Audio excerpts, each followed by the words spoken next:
दूसरा, जिस पार्टी से उम्मीदवार है वो पार्टी की जो है पुराना रिकॉर्ड क्या है, उस पार्टी ने देश को, समाज को क्या दिया है, उसकी नीतियाँ क्या हैं, उसका भविष्य का, उसका एक विज़न भी क्या है। इन दो चीज़ों पर हर नागरिक फैसला लेता है चुनाव में। तो भाई आज वो निर्णय लेने का समय आ गया है। तो देखिए 10 वर्ष का पीरियड आपने देखा है, आपने कांग्रेस का कार्यकाल भी देखा है। 10 वर्ष पूर्व यहाँ की जनता ने एक परिवर्तन कर दिया और उस परिवर्तन का सबसे बड़ा कारण था कि इन लोगों ने इस तरह से गुमराह करने की कोशिश की, कहा कि काले धन को हम वापस लाएंगे और 15-15 लाख रुपए जनता के खाते में भी देंगे।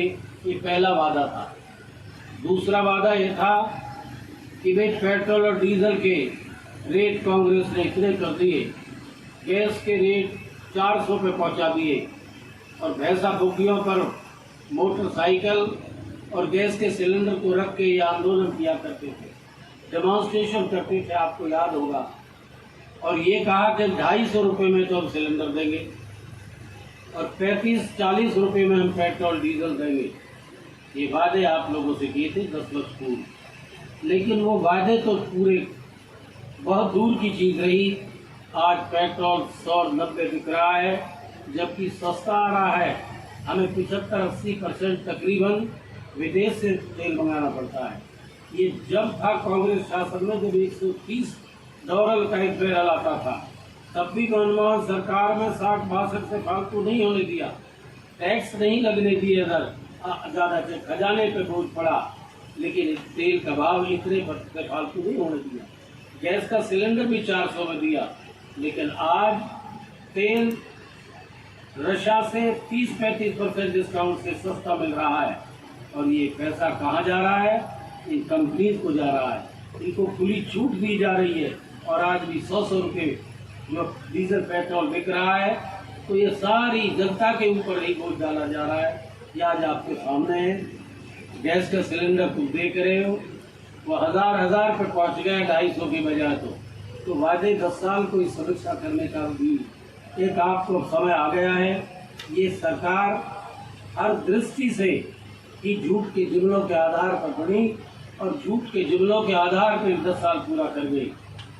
इनके अध्यक्ष हमारे शाह जी ने खुद माना मीडिया के सामने कि जब पूछा भी काला धन कहाँ है, ये कहाँ गए 15-15 लाख, तो उन्होंने कहा ये तो भैया जुमले थे, इलेक्शन में ऐसे कहा जाता है। तो जो हमारी जो पद्धति का माना जाते हैं, आज ये भी दबाव में बैठे हैं, लेकिन फिर भी आज अपने दायित्व को निभा रहे हैं। और सभी साथियों, आप बहुत समय से यहाँ बैठे हैं, इंतज़ार कर रहे हैं।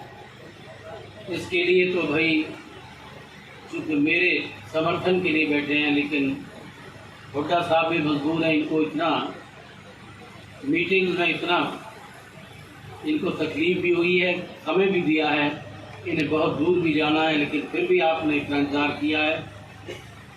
मैं आपका सम्मान करता हूं, आदर करता हूं और आपको एक बार फिर मैं नमन भी करता हूं। साथियों, देखिए मैं तो जल्दी 5 मिनट में अपनी बात कहकर के आपके दरबार में अपनी प्रार्थना ही कर दूँ। 2 चीज़ मानी जाती हैं इलेक्शन में कि एक तो उम्मीदवार जो आपके बीच में आया है, उस व्यक्ति का चरित्र क्या है, उसकी काम करने की क्षमता क्या है, उसके विज़न क्या है। एक तो ये नागरिक सोचता है, मतदाता। अरे भैया या तो तुम बोल रहे, मैं तो 5 मिनट की जल्दी बोलना चाहता हूँ। और किसान की घरेलू जो बिजली है 300 यूनिट उसकी माफ करेंगे, 300 यूनिट फ्री करेंगे। और जो गैस का सिलेंडर है जो 2014 में 400 का था, अब 1200 का हो गया। कांग्रेस की सरकार बनेगी तो गैस के सिलेंडर की कीमत 500 से ज़्यादा नहीं होगी। और फिर जो मैं कह रहा हूँ कि भाई बेरोजगारी में आज नंबर 1 है, इस सरकार ने तो अलग अलग बात चला रखी है। एक कौशल रोजगार निगम चला रखा है, अलग अलग पोर्टल चला रखे हैं, मेरी फसल मेरा ब्यौरा, परिवार पहचान पत्र, प्रॉपर्टी आइडेंटिटी, सब लोगों को जा रखा है। ये बेकार की बातों से छुट्टी कराएंगे आपके, लेकिन नुकसान कितना हो गया। ये जो कौशल रोजगार निगम है ना, हमारे युवाओं के भविष्य से खिलवाड़ हो रही है। ना पक्की नौकरी है वहाँ, ठेका सिस्टम है, ना पेंशन है उनकी, ना रिजर्वेशन है, ना मेरिट है। तो ये परिस्थिति हो रही है भाई, ये नहीं होने देंगे हम उसका, क्योंकि ये भ्रष्टाचार का अड्डा बना हुआ है। कच्ची नौकरी के पैसे खा रहे हैं, उनका एमडी पकड़ा गया, रंगे हाथों पकड़ा गया, ये आपके सामने। और उसका नतीजा ये हुआ कि आज हरियाणा में 2 लाख पक्की नौकरी खाली है, इन्हें लगाई नहीं। देख लो आप, अस्पताल में जाओ डॉक्टर नहीं, स्कूल में जाओ मास्टर नहीं, दफ्तर में जाओ कर्मचारी नहीं। तो भाई अगर कांग्रेस की सरकार आएगी तो 1 साल के अंदर अंदर 2 लाख जो खाली पद है वो भरेंगे हम पक्की नौकरी पे। इसी प्रकार से 100 गज के प्लॉट हमने 4 लाख 100 गज के प्लॉट दिए। अब पूरा हल्का बैठा है यहाँ, भाई 10 साल हो गए इनको। एक आदमी का नाम बता दो किसी को 1 प्लॉट दिया हो, 1 गज जमीन दी हो, दिया है। फिर हम तो फिर शुरू करेंगे भाई, 100 गज के प्लॉट देना फिर शुरू करेंगे। अब के प्लॉट 100 गज के प्लॉट भी देंगे गरीब आदमी को, साथ 2-2 कमरे का मकान भी बना के देंगे उनमें। इसी प्रकार से ओल्ड पेंशन स्कीम हम देंगे, कर्मचारियों को जो है पंजाब स्केल हम देंगे।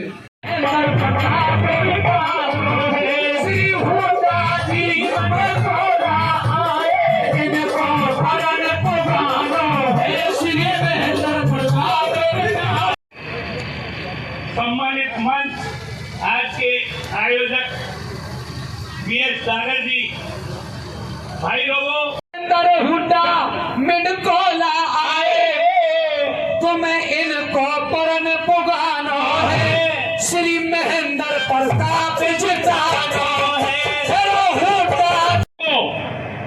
हमारे माननीय चौधरी हुड्डा साहब के वो जो 10 साल का राज था, जो स्वर्ण बाबर प्रखंडी की तपोभूमि है, यहाँ से जो आगाज होता है वो पार निकलता है। तो हुड्डा साहब को पूरा विश्वास दिला दो कि जो मंडकौला की धरती ठान लेती है, दोनों हाथों से हाथ उठा के दे दो, कांग्रेस पार्टी को तन मन धन से साथ देंगे। और हुड्डा साहब, ये तो लोकसभा की बारी है, विधानसभा में इससे भी 4 गुना जोर लगा के देंगे सभी साथियों को, ये प्रार्थना है। साथियों, पिछले 10 साल में हमारा क्षेत्र जो 3 विधानसभा है, ये बहुत पीछे चला गया है। पिछले 10 सालों में यह काम ना के बराबर हुए हैं। हुड्डा साहब के कार्यकाल में जो काम हुए थे वही काम हुए हैं। चाहे यहाँ पर कॉलेज का निर्माण हो, पॉलिटेक्निक का, हुड्डा साहब ने जाते जाते घोषणा करके गए थे कि मैं मेडिकल कॉलेज बनाऊंगा। 10 साल हो गए, इन्होंने कोई मेडिकल कॉलेज नहीं बनवाया। तो हुड्डा साहब, अब आपसे ये भी प्रार्थना है कि अगली सरकार हो सकता है अभी 1 महीने बाद हुड्डा साहब की सरकार होगी, तो यहाँ एक मेडिकल कॉलेज की सौगात आप जरूर दें। जनता की मांग है ये। दूसरी मांग हमारा गोल चक्कर पे, यहाँ तक तो हमने अपने 38 दिन के संघर्ष से, आप सभी की मेहनत से, किसी सरकार का कोई योगदान नहीं है इस ट्रक में, हमारा आप सबका योगदान है। आप लोगों ने ठंडी सर्दी में 38 दिन यहाँ धरना दिया था, तब यहाँ सरकार ने झुक के हमें कट दिया था। तो उस कट तक मेट्रो की लाइन जो पिछले 10 सालों में एक पग भी नहीं बढ़ी है। हुड्डा साहब, ये जो कैली से रोड आया, इसके साथ साथ मेट्रो की लाइन आ जाए तो इस क्षेत्र का औद्योगिकरण हो जाएगा। यहाँ उद्योगों की बहुत सख्त जरूरत है। रोजगार जो पिछले 10 साल में हमारे सब साथी युवा रोजगार बेरोजगार घूम रहे हैं, यहाँ उद्योग जगत आएगा, रोजगार के आयाम स्थापित होंगे, तो हमें रोजगार के लिए बाहर नहीं भटकना पड़ेगा। और हमारी एक बहुत बड़ी मांग है यहाँ पूरे क्षेत्र की। मैं तो ये कहूंगा, एक आपने बहुत आईएमटी बनाए, ये आईएमटी की भी घोषणा जरूर करें। मैं ज्यादा समय नहीं लूंगा। हुड्डा साहब इन सब मांगों पर मुझे पता है ध्यान देंगे, क्योंकि बहुत सारी मांग है। हमने जो पार्टी का जो संदेश है हुड्डा साहब वो बताएंगे कि हमारी सरकार जो आने वाली है उसमें हम क्या क्या करेंगे, वो हुड्डा साहब के मुखारबंद से आप सुनेंगे। मैं ज्यादा समय नहीं लूंगा। धन्यवाद। चुना आपने एक तरफ तो आपने वो व्यक्ति है जिसने इस देश को झूठ का और लूट का साम्राज्य दिया है, जिस व्यक्ति ने झूठ पर झूठ, झूठ पर झूठ, झूठ पर झूठ बोला और इस देश को जाति, वर्ग, धर्म और संप्रदाय में बांट करके नफरत की राजनीति करने का काम किया, हमें तरह तरह से गुमराह करने का काम किया। क्या क्या वायदे किए थे, जो कहते थे कि आज ये मोदी की गारंटी है। मोदी की गारंटी क्या थी? मोदी ने कहा था कि मैं किसानों का एमएसपी लागू करूंगा। मोदी ने कहा था कि मैं स्वामीनाथन रिपोर्ट लागू करूंगा। मोदी ने कहा था कि मैं 2022 तक किसान की आमदनी दुगनी करूंगा। मोदी ने कहा था कि कोई भी सर ऐसा नहीं रहेगा जिसके सर पर छत ना हो। मोदी ने कहा था कि मैं 2 करोड़ नौकरी हर साल दूंगा। मोदी ने कहा था कि हवाई चप्पल वाले हवाई जहाज में घूमेंगे। मोदी जी ने कहा था कि इस देश में मैं बुलेट ट्रेन चलाऊंगा। मोदी जी ने कहा था कि मैं गंगा और जमुना को साफ कर दूंगा। मोदी जी ने कहा था कि मैं 100 स्मार्ट सिटी बनाऊंगा। मोदी जी ने कहा था कि मैं 100 दिन के अंदर अंदर महंगाई को खत्म कर दूंगा। मोदी जी ने कहा था कि मैं 100 दिन के अंदर अंदर काला धन इस देश में विदेश से मैं लेकर के आ जाऊंगा। मोदी जी ने कहा था कि डीजल में 30 रुपए और पेट्रोल 35 रुपए लीटर में दे दूंगा। मोदी जी ने कहा था कि जो गैस का सिलेंडर 400 में मिल रहा है उसे मैं 250 रुपए में दे दूंगा। अगर ये जुमलेबाजी है तो फिर मोदी जी को सबक सिखाने की जरूरत है। अगर ये सच्चाई है, ये बातें पूरी की हैं, तो बिल्कुल मोदी जी को वोट देनी चाहिए। अगर ये बात गलत है तो फिर मोदी जी का कोई हक नहीं बनता। मोदी जी ने इस देश के अंदर नोटबंदी की। नोटबंदी क्या कह के की थी?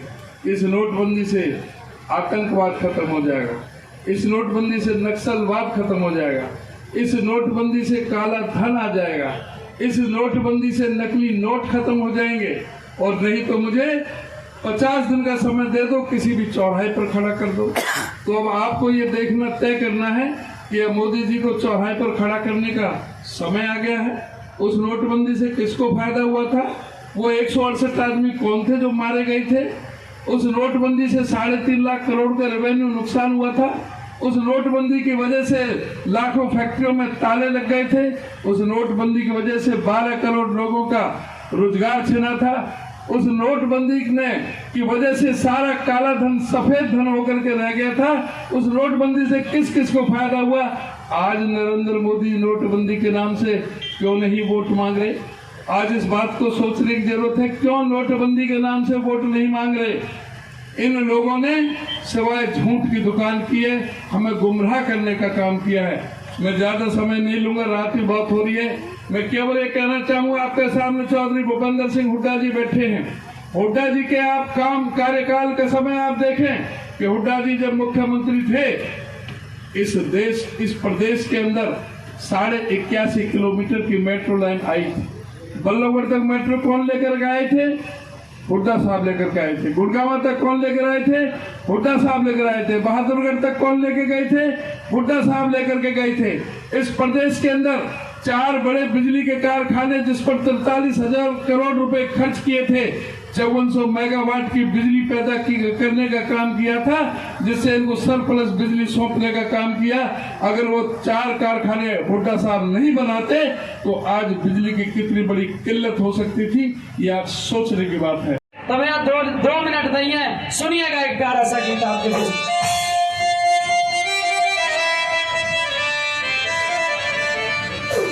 श्री हुड्डा जी मंडकोला आए, श्री हुड्डा जी मंडकोला आए, इनको आपके बीच में अपना संबोधन देंगे। एक बात मैं जरूर कहूंगा, देखो इलेक्शन का इंतजार 4 घंटे से कर रहे थे। हरियाणा के निर्माता, भावी मुख्यमंत्री, किसानों के मसीहा चौधरी भूपेंद्र सिंह हुड्डा जी आए और अपने विचार रहे। बहुत ही आदरणीय छत्तीस बिरादरी के नेता हद दिल अजीज माननीय चौधरी भूपेंद्र हुड्डा जी, माननीय चौधरी उदय खेता और यहाँ के खेत उजड़ करके हमके कहाँ भेज रहे हैं? कैसा जाकर जिनके आप सबके ये मीटिंग कराने में इनका योगदान रहा, इनका सहभाग रहा, बहुत ही सम्मानित मंच और यहाँ बुजुर्गों, नौजवान साथी, प्यारे बच्चों, मैं तो यही कहूँगा, डागर पाल को बहुत दिनों बाद अपना नुमाइंदा मिला, आप लोगों ने चुना, लेकिन एक ऐसे दौर में आपने अपना विधायक बनाया कि सांसद ने उसकी गला घोटी रखी, उसके ऊपर एक और पंच बिठा दिया एमएलए के तौर पे, वो काम ही ना कर पाया। भाई ऐसे सांसद बनाओगे कि जो एमएलए नहीं काम करना देगा, ये बता इतनी दिन बाद तो 40 साल बाद तो आपने बनाया अपना एमएलए और वो बना के बाकी ऐसी वो कर दी जिससे कि वो काम ही ना कर सके। चाहिए का ऐसा एमपी आपने? भाई ना चाहिए तो हाथ खड़ा करके ये बता, ना चाहिए जिससे कि हम ये कह सके कि आप सब साथियों, आपकी मांग जब भी पूरी होंगी जब आपका नेतृत्व मजबूत होगा, और ये नहीं कि सम्मान मिले, आपको पद मिले और उस पद की गरिमा को भी ना रख पाओ। मैं तो यही कहूंगा, आप सबके बहुत ही हरमन प्यारे चौधरी भूपेंद्र सिंह हुड्डा हैं। जब हमारा जिला एक हुआ करता था, चाहे कृषि ज्ञान केंद्र की बात कर ले, चाहे अन्य विकास की बात कर ले, कभी चौधरी भूपेंद्र सिंह हुड्डा ने आपको ना उम्मीद नहीं किया। और मैं ये उम्मीद करता हूं चौधरी महेंद्र प्रताप जी को आप भारी मतों से यहाँ से जिता के भेजिए। आपकी जो उम्मीद है वो चौधरी महेंद्र प्रताप जी चौधरी भूपेंद्र सिंह हुड्डा के नेतृत्व में इंशाल्लाह पूरी करके दिखाएंगे। यही मैं कहने के लिए आपके बीच में आया। बहुत बहुत शुक्रिया। राम राम जी। पगड़ी बांध करके सम्मानित करें। सारी सरदारी से विनती करता हूं कि चौधरी भूपेंद्र सिंह हुड्डा को देना चाहता हूं कि यहाँ अपील विधानसभा से हम सबकी मेहनत से, हम सबके सहयोग से जो हमने भूपेंद्र सिंह हुड्डा जी को जो वादा किया है 1 लाख का, और तमाम हमारे समाज के नौजवान साथियों का मैं अपने दिल की गहराई से आप सबका धन्यवाद करता हूँ, शुक्रिया करता हूँ। जय हिंद, जय कांग्रेस, जय भारत। अभी आवाज में थोड़ी सी हरियाणा के प्रदेश अध्यक्ष चौधरी उदयभान जी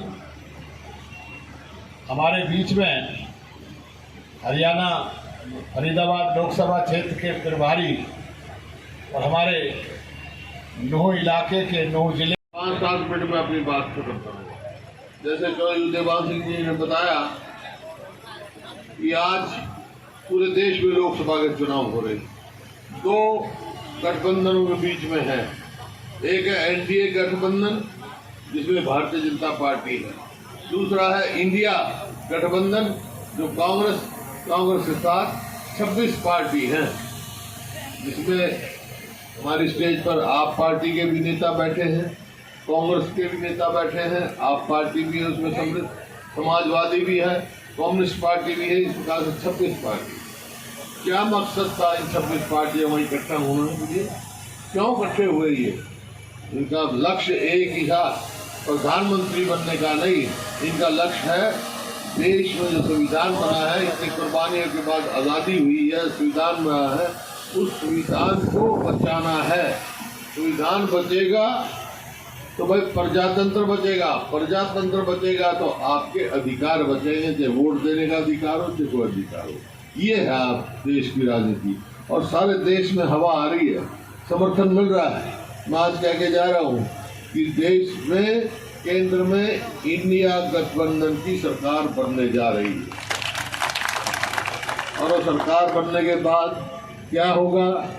चौधरी उदयभान जी ने बताया, किसान के बारे में बताया, महिलाओं के बारे में बताया, तो युवाओं को भी जो है, जो डिप्लोमा होल्डर है, ग्रेजुएट हैं, उनको भी अप्रेंटिसशिप का 1 लाख रुपया साल का सरकार देगी, और किसान और मजदूर को कर्जा माफी से लेकर कर्ज मुक्त करते जाएगी। आज के किसान तो कर्जे में डूबा हुआ है देश का, 16 लाख करोड़ पैसे वालों को तो इन्होंने माफ कर दिए, किसान का कर्जा माफ नहीं किया।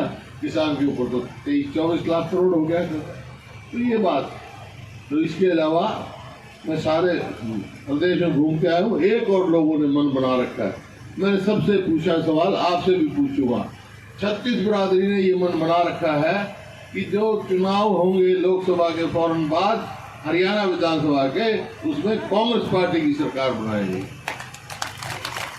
तो मेरा ये सवाल आपसे भी है, आप हरियाणा में कौन सी पार्टी की सरकार चाहते हो? कांग्रेस की चाहते हो। तो ये बात है। अब क्यों चाहते हो ये कांग्रेस की आप सरकार? क्यों सारा हरियाणा चाहता है, छत्तीस बिरादरी चाहती है? मोटी सी बात बता दूं, यूं चाहती है कि 2014 में जब हमने सरकार छोड़ी, उस टाइम हरियाणा जो है प्रति व्यक्ति आय में, प्रति व्यक्ति निवेश में, कानून व्यवस्था में, नौकरी देने में, खेल और खिलाड़ियों में पूरे देश में नंबर 1 प्रदेश था, नंबर 1। आज 10 साल के बाद भाई हम कहाँ खड़े हैं? इस चीज में 1 नंबर है हम। बेरोजगारी में, महंगाई में, अपराध में, ये आपके सामने है। इसी बात पे लोगों ने मत बढ़ाया है कि हरियाणा में हम कांग्रेस की सरकार बनाएं। अच्छा, कांग्रेस की सरकार बनानी है तो भाई उससे पहले तो एक कदम लोकसभा का है ना। एक काम करो, लोकसभा में लाखों वोट ऐसे चौधरी महेंद्र प्रताप को जिता दो, इनको दिल्ली भेज दो और हमारे को चंडीगढ़ भेज दो। अब सवाल इस बात का है, आपसे लोग पूछेंगे भाई चौधरी महेंद्र प्रताप भी MP बन जाएंगे और यहाँ कांग्रेस की भी सरकार बन जाएगी, इनने तो 10 साल कुछ करा नहीं, तो कांग्रेस की सरकार बन जाएगी तो वो क्या करेगी? वो मैंने 5-6 बात मोटी मोटी बता के जा रहा हूँ आपको। बाकी तो और बातें डिटेल में बात भी होंगी चुनाव में, लेकिन 5-6 फैसले हमने कर दिए हैं। जो कांग्रेस की सरकार बनते हम क्या करेंगे? कांग्रेस की सरकार बनते भाई सबसे पहले तो हम अपने बुजुर्गों की पेंशन 6,000 रुपये महीना करेंगे। इसके लिए तो मैं सुनता हूँ, इस बार तो मुझे इतनी पीड़ा होती है। मेरी भाई इलेक्शन लड़े भी, एक बार मैं 161 वोट से भी हारा था, मैं कांग्रेस टिकट नहीं था, लेकिन दूसरी बार कांग्रेस टिकट से तकरीबन 64,000 से इस व्यक्ति से मैं जीता भी हूँ। तो मुझे 5-5 बार चुना है, तो भाई मैंने कहीं ना कहीं जनता के साथ ईमानदारी से सेवा की है, अपनी साख को भी बरकरार रखा है। और भाई काम की दृष्टि से तो आप सरकार को देख ही रहे हो। मैं तो आप पे भरोसा दे सकता हूँ कि अगर आपको हरियाणा फिर नवनिर्माण जो आज खंडित हो गया है उसको बचाना है, तो आपको कांग्रेस के उम्मीदवार को आपको बनाना होगा। यही अगले जो है सरकार जो हमारी बनने जा रही है, जिसकी रहनुमाई हुड्डा साहब खुद पार्टी की कर रहे हैं, अगर उसका दरवाज़ा आपको खोलना है तो पार्लियामेंट का दरवाज़ा आपको पहले खोलना होगा। मैं तो आपको एक भरोसा दे सकता हूँ कि भाई बीजेपी के उम्मीदवार का नाम आजकल जनता ने करप्शन पाल रख रखा है, कि मैं अपने नाम के साथ कभी करप्शन पाल नहीं लगने दूंगा। जो आप इज्जत दाम देंगे उस दामन को मैं कभी दाग नहीं लगने दूंगा। कैंटीन की सुविधा मिलती थी, अगर शहीद हो गया सीमा पर तो 75 लाख रुपए का मुआवजा मिलता था। याद है आप लोगों को? तो आप अगर वास्तव में ही उसी दिन को दोबारा लेके आना चाहते हो, माननीय चौधरी हुड्डा साहब को